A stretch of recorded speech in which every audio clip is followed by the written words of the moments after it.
Bonjour tout le monde, j'espère que tout le monde va bien. Alors, j'interviens aujourd'hui pour vous lire un petit texte que j'ai recueilli lorsque j'ai assisté à un stage, plus précisément un stage de magnétisme. Et ce petit texte me plaît beaucoup. Alors, je n'ai pas l'auteur, je ne sais pas qui l'a rédigé, mais c'est vraiment un texte, vous allez pouvoir le constater, qui est très beau et tellement vrai. Voilà, je vais vous le lire et puis après je vais vous en parler un petit peu. Donc ça sera beaucoup plus simple. Alors je vous le lis, comme ça vous allez comprendre de quoi il s'agit. La vie est ainsi. On réalise rarement dans l'instant que les moments difficiles ont une fonction cachée, nous amener à grandir. Les anges se déguisent en sorcières et nous délivrent de merveilleux cadeaux soigneusement emballés dans d'ignobles emballages. Qu'il s'agisse d'un échec, d'une maladie ou des vicissitudes du quotidien, on n'a pas toujours envie d'accepter ce cadeau, ni le réflexe de le déballer pour découvrir le message caché qu'il contient. Nous faut-il apprendre la volonté, le courage ou au contraire le lâcher-prise sur ce qui n'a finalement que peu d'importance? La vie me demande-t-elle d'écouter un peu plus mes envies et mes aspirations profondes, de prendre la décision d'exprimer les talents dont elle m'a paré, de cesser d'accepter ce qui ne correspond pas à mes valeurs? Qu'ai-je besoin d'apprendre dans cette situation?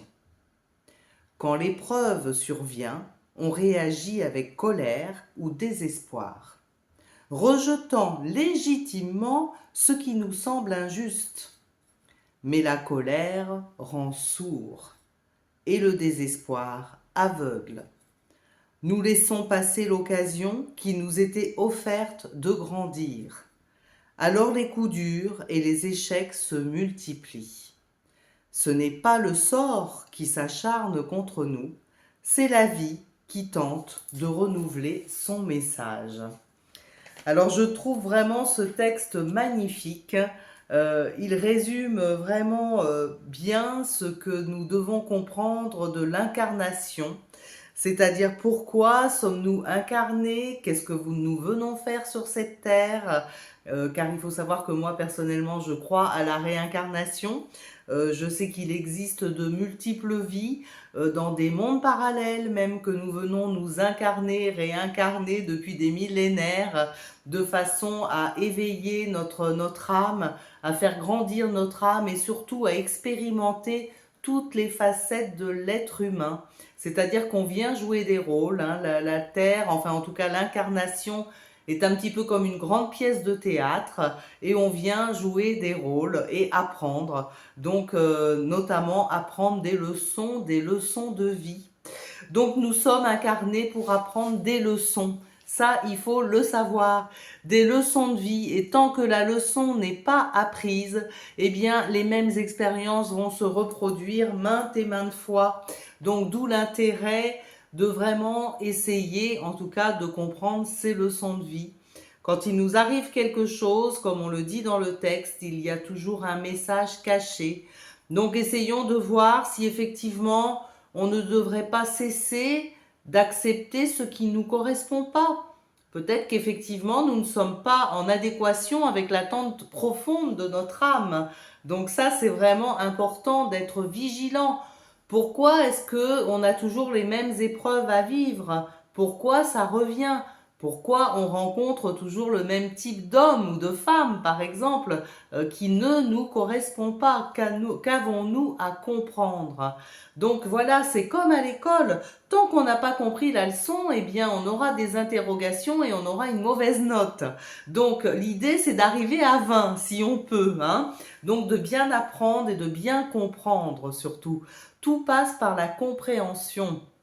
Et c'est ça la difficulté. C'est ça la difficulté, c'est de comprendre pourquoi, par exemple, lorsqu'on est atteint d'une maladie grave, je vous donne un exemple, lorsqu'on est atteint d'un seul coup, subitement, tout va bien dans votre vie, tout se passe à peu près bien, et subitement il y a une maladie grave, une maladie longue qui vient vous empoisonner la vie et vous mettre en difficulté, vous stoppez votre parcours, vous stoppez sur votre chemin de vie, et vous vous dites mais c'est complètement injuste, c'est complètement inouï ce qui m'arrive. Et en réalité, il faut essayer de comprendre. Alors évidemment, vous n'allez pas comprendre tout de suite parce que ça prend du temps. Au départ, on n'est pas content de ce qui se passe. On essaie déjà de se soigner, d'avancer, de ne pas accepter ce qui nous arrive et de se dire que voilà, c'est un cauchemar et que ça n'est pas possible. Donc ça va prendre du temps. Il y a un certain temps déjà pour traverser tout cela. Et si on a la chance de se sortir de cette épreuve, eh bien, l'idée, c'est de comprendre ce qu'on devait apprendre de cette épreuve. Qu'est-ce qu'elle est venue nous dire, cette maladie? Est-ce qu'elle n'est pas venue nous dire que finalement, ce qu'on fait dans la vie, ça ne nous correspond pas? Peut-être que simplement votre travail ne vous correspond pas. Vous n'êtes plus bien dans ce travail. Vous n'êtes pas à l'aise, vous n'êtes pas heureux. Peut-être également que vous n'êtes pas heureux dans votre composition familiale. Peut-être que vous n'êtes pas heureux avec votre partenaire. Peut-être que l'endroit où vous vivez ne vous correspond pas et que vous n'avez jamais trouvé réellement le courage de partir parce que vous allez laisser derrière vous peut-être des amis ou même de la famille. Et du coup, vous n'êtes pas en adéquation avec l'attente de votre âme. Donc, ce qu'ils font là-haut, dans ces cas-là, ils nous envoient un petit coup d'épreuve, hein, ils nous tapent un petit peu sur les doigts. Alors, c'est effectivement, nous, ça nous paraît méchant, mais en réalité, pour eux, ça n'est pas méchant. Pour là-haut, ça n'est pas méchant. C'est juste pour qu'on comprenne. Il faut comprendre une chose. On s'est incarné, avant de s'incarner, on a décidé des épreuves qu'on allait traverser sur cette terre. On a décidé également des rencontres que nous allions faire. On a décidé des familles, de la famille que nous avons choisie, des amis que nous avions choisis, et on avait une finalité, un objectif. Donc, imaginons que, je vais vous donner un exemple, vous soyez sur votre chemin de vie, vous avez une quarantaine d'années, vous êtes secrétaire par exemple, vous avez un emploi de bureau, et votre âme, elle, ce qu'elle attend, c'est d'aller dans la nature. Elle attend que vous vous rapprochiez de la nature et que vous ayez une vie rurale. Seulement, cette vie rurale, elle ne vous correspond pas parce que vous avez un certain train de vie, vous avez des habitudes de vie, vous avez un salaire, vous aimez peut-être aussi un peu sortir, voir du monde, une vie sociale, etc.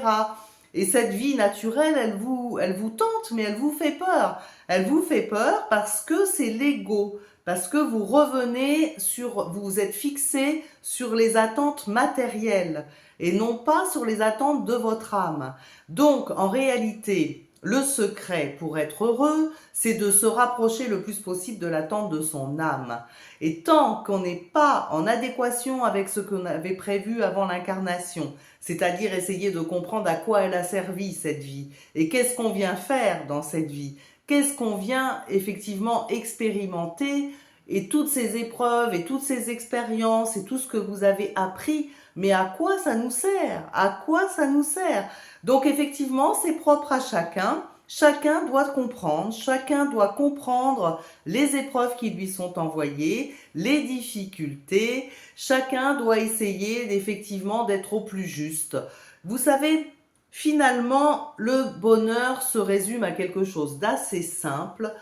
Il s'agit juste d'être en accord avec son cœur, d'être en accord avec son âme, d'être en accord avec soi-même en réalité, et de ne pas faire les choses pour plaire aux autres. Il faut faire les choses pour se plaire à soi-même. Voilà.